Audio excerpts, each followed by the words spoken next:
I wouldn't! 300 years, and I'm the first Viking who wouldn't kill a dragon.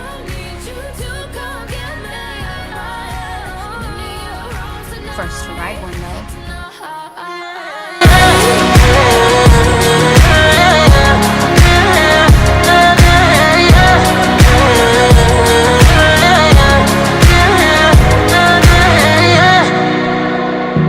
I wouldn't kill him because he looked as frightened as I was. I looked at him, and I saw myself.